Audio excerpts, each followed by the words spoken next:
want to just, yeah? Yeah. Yeah? Okay, cool. Hey, we're here with 660, or most of 660. Some are still getting back from Germany. Chris, Eli, and Marlon, thank you very much for having us today. Thank you. Now, you guys, let me just get this straight. Homegrown this weekend. Otago Uni O Week. Yep. Next week. You've got an Oz tour at the end of February, March. The next weekend after. Yeah, and so then you've got Auckland show in March, and you've got the Christchurch show in March, and then you're going to Germany and Europe for a gargantuan tour as well, it looks of things. Yes. Busy much? A little bit, eh? From this weekend on, it's basically every weekend till the end of May. Holy moly. Yeah, so it's pretty busy, but looking forward to it. I mean, how do you manage like relationships and everything when you're touring like this?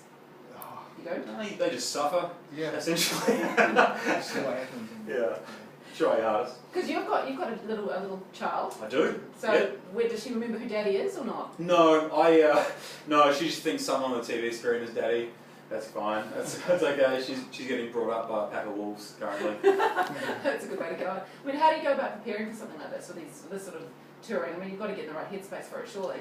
Yeah, we've got this space just recently, so this has helped us. Like, we'll probably rehearse the week before we leave, and we usually do that for a big tour. A week before we leave, we do a massive rehearsal, go over everything. But yeah, other than that, personally, just resting up. Jack Daniels. That's what does it. What Okay. you You just sponsors, right? Those for the homegrown.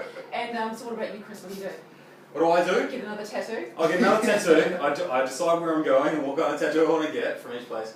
No, I'm actually excited because we haven't played live for a bit. We did one show over summer and that was it, which is a bit strange for us. We're normally touring constantly over summer.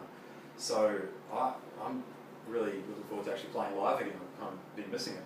Yeah, it's been a while. Like we don't usually do this. We've had a bit of like last year was full on. Like, we were gigging most weeks and stuff like that. But now we've had like over it's first summer in 5 years that we haven't played a tour, a massive summer tour. So I haven't seen half of the band for like about a month. Well, it is unusual because usually we see 660 everywhere. So what have you been doing then in the summer?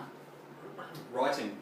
Yeah, we've all just been writing. Everyone's been going hard, recording lots of demos and trying to get as many demos as possible so we can get the next album done and dusted. That was the main reason. Yeah, because speaking of the next album, I mean, your first one massively successful, bit of pressure on to make the next one good? Internally, to make it sound good and be good rather than perform well, I think is the biggest pressure on us. We probably could have put out an album a lot quicker. We had at least an album's worth of demos a while back and basically scrapped them all because we wanted to push something better. When are we going to see it? Great question. Yeah. You must do this for a living. At some stage, yeah. It'll be there when it's ready. We've got some penciled in studio time and we've got an internal calendar, but nothing we could probably put out. So you can't say anything because you don't know when it's coming out, do you? You know when you want it to come out, but you're not sure when it's going to come out. When it's ready. When it's ready. When you've done that process and it's percolated and brewed and all that sort of thing. Exactly. Yeah? Okay. I think it'd be a good probability to be out this year. This year? Oh, it'll be out this year. That's good. We got to, yeah. There you go, you heard it here first. And we should have a look around your amazing little area you've got going here too. This one later, Sonia, we should have a check out because it's incredible little, it's almost like a little batch that you've made in the studio next door, isn't it? Yeah, it's quite cool. Yeah, it's cool. This should be the Red Bull Studios. Yeah. And this is where we did actually, there's an online video of us way back in the day when we did this live Red Bull studio thing. It was done in this room right here. And in December they moved out and got a new premises just down the road, and we managed to find this. So we're using it for the meantime, so it's good. It's very cool. It's very cosy. Now you, as we said, some of you are still in Germany as we speak because homegrown is this weekend. Yes. Hope there's no delays. Yeah. So you're really big in Germany. I mean, I'm looking at your European tour. Most of the dates are in Germany, and you've got a song that's been featured in a movie that's just been premiered there. Yeah. I mean, how on earth did that come about? That's quite a big deal. It is a big deal. Can you pronounce the name of the movie? Motherfucking. Is that right? Butterfluted. Motherfucking. Yeah. Yeah. That's it, which is like Father Delights or something, or Father Yeah, Joy? as far as we can tell, it's about artificial insemination. Or a sperm donating, something along those lines. It's a comedy, but it's a big movie in Germany, and the star of the movie is a big music fan. Tom Beck, I googled him. No, what was his name? Matthias. We can't pronounce many words. But yeah, he's a big music fan, and he actually was instrumental in helping us get onto the soundtrack. Which is cool. So you've done a different version of Forever for this movie. Yeah, slightly different. And Yeah. so how did it come about? I mean, how did that actually happen? I mean, for a band from New Zealand to be featuring in quite a big German movie. Well, yeah, we signed with a label. Unusual. Yeah, it is a bit unusual. And people always ask me, is the song still in English? That seems to be a big question for people. And yes, it is. We Mutt didn't have to learn how to sing in German. That would be good, though. Would have been great. So I would have loved to You see should do that. that. That's a goal for you next album. Sure. Yeah, one German song. Crossover. Okay. No, but we signed with a label over there. We spent a significant amount of 2013 in Germany, living in Berlin, and so we made some connections there and some inroads, and gigged a lot, and it's just a natural progression from that. So the Germans like you, and they love David Hasselhoff as well. That's right. It's quite a steamed company you're in there. That's right. Yeah, I always grew up hoping to be in the same sentence as David Hasselhoff. Yeah, you peaked in life. What That's more is it. there? I'm out. I quit.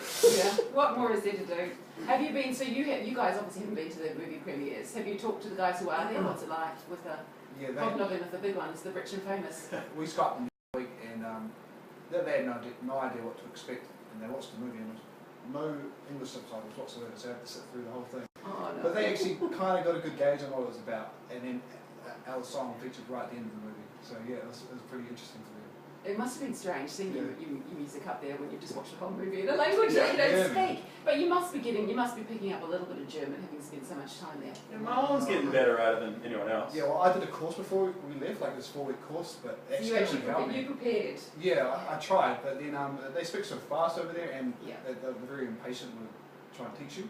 Yeah. So it's the culture. Yeah. And so you try and you try and real slow how you learn, and they're like, "Do you speak English?" Like, yeah. It's like, why is it English? Get your bread and get out here. The worst thing is we all learn how to order things, we can order beer and we can say little sentences, but as soon as you do one thing, they'll ask you a follow-up question, and then you have to be kind of like, nah, just jokes. English? Yeah, I just used my one-liner perfect. Yeah, that's all I have. Yeah. Yeah. Yeah. No, I spent a bit of time in I've spent a year there living Right. there, going to school, so Cool. I exactly feel what's going on. Have you been to the naked swimming big baths yet? I heard about those. Yeah. Did you? Yeah. I had an experience where the girl I was with invited me to go along for a swim at a lake. Sure. And, you think, swim in a lake, you wear your togs, get there, everyone's naked. Wow. Everyone's naked. So what do you do? You got to strip off. Exactly. Yeah. And that, it's no big deal. Yeah. Totally used to this. This is totally cool. I'm okay with my body. Yeah, it was a bit like that. So Homegrown this weekend, are you excited to be performing? Yeah, man. This is like our first headline slot we've done there. Like we're playing 9:30. It's going to be like in the dark. Usually we play like 5 p.m. Just on dusk. Yeah. So this will be really interesting, and yeah, I hope the crowd's up for it. Usually they're quite by that time, because it's a whole day of drinking. Happy? Yeah, but too happy. Rowdy. Rowdy. Yeah. So we're just Invigorated. yeah, we're just hoping they remember our show, because we've got an awesome show lined up. We've been working on it. I saw you tease something on Instagram saying that you've got a surprise lined up. Yeah. Yeah. Nice work with the Instagram, by the way. So what's the surprise? You can't tell us. Well, it wouldn't be a surprise. I You know. know how these things work. Okay. Are you going to be there? No, Ah, I'm you not. can sell. Yeah. Thanks for that. Yeah, I'll miss out on the big surprise. Yeah, Anyway. probably people should follow our Twitter on the Yeah, day we'll announce it. and Facebook on the day, and maybe just keep an eye out Yeah. for what could possibly happen during the day. Because you're all quite active on Twitter. Yeah, some more than others. This guy is a little bit quiet. Yeah, that's what I have noticed. So, do you find the social media side of things helps you get in touch with your fans and what they're thinking? Yeah, definitely. It's definitely one of those things that, especially this day and age, with so much going on social media and stuff, that you can't even get your presence right up, and we try hard to do that. And we've done it, picked up with everything now. We used to just like kind of be Facebook and Twitter, now we do Instagram, Snapchat. What else do we do? Tumblr? Yeah, we can't. do Not that. really. We didn't really do a lot of things, and but I think we just learned that the most important thing is connecting with our fans and getting to know people. Who does your Facebook page? Mark, Predominantly do. You do a good job of it. Oh, thanks. It's always updated. Oh, It's nice work, Marlon. We like an updated Facebook page. Yeah, you get a pat on the back. That's good. So speaking of your fans, do you have any crazy ones? Any crazy obsessed ones? Every band's got somebody who's a bit crazy and obsessed. I mean, we've got some pretty hard out supporters.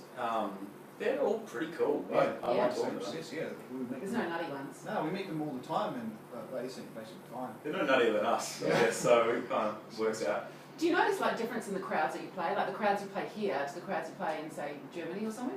Yeah, you know, it's just this is really quite new there, and it's actually I like it because you know we're trying to make new fans, and that's awesome, the most awesome feeling when you play a show to people who've never seen your music before, and then after they're just so ecstatic about the show, and it's like, oh, you meet them, oh, I can't believe it, the first time I just got dragged along here from a friend, and it's that's the best feeling. Here in New Zealand, it's more of like trying to prove ourselves, so that's the thing that really hits us here. So that's really People have expectations here, and so it's nice to meet those, but also to do something a little different and surprise people. Yeah. But it's actually interesting watching the songs that resonate in different regions. So the songs that resonate here may be different to the songs that resonate in Europe, and they're different again to what is resonating in the United States.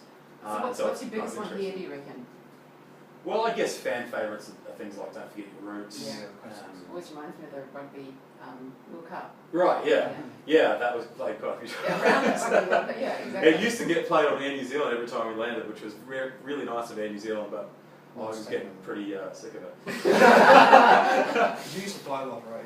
Yeah, so it's kind of got a little bit tiring, but it's pretty that's cool. it, Yeah, and you know, the European market likes a lot of our electronic stuff, and you know, USA are really resonating with some of the more hip hop flavored, R&B flavored stuff. So it's kind of interesting seeing the way that different regions work. So is that the next big, the US, are you going to try and make some more inroads there? Is that the next step? Yeah, I guess we're just trying to do the best music and have as many people hear it as possible.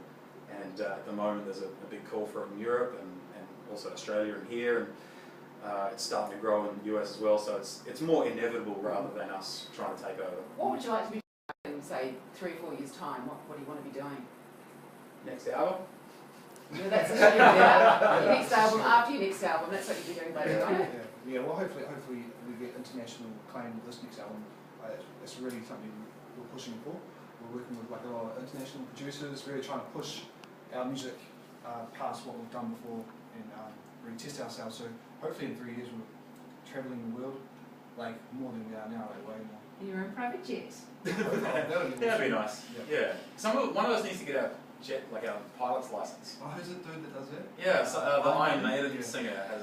I like that idea. So they just kind of got their own thing. And John Travolta, and there's no one cooler than Travolta.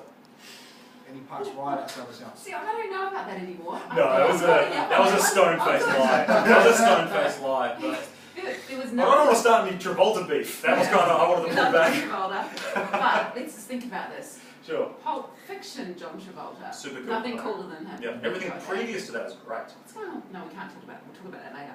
It's a John Travolta thing. So anyway, okay, well thank you very much for talking to us guys. Looking forward to hearing lots about you and doing this stuff. Hey Sonia, you should come and have a look at these tattoos, some of the tattoos. Get a tattoo, because we've just been talking to Chris about tattoos and things. Just one of your tattoos that just explain sort of the meaning behind it. I'm a big tattoo fan. Well, we've all got this one. Yeah. He's got that one there, and he's got one on his wrist there. What's this one for? This was like our first broman. Oh, what would you call it? Bro tat? Yeah, we got it together. Yeah, When Rise Up Bro went Tat. gold, we decided to get something to commemorate us actually having some success as a band. Yeah. Nice. We were in Brisbane when that happened. Yeah. We just walked in and did it. Excellent. Yeah, which is cool. What you've got? Elo, what have This you is got? like my 660 arm. Look at that. The album date, everyone's signatures, just the logo and the skull thing there.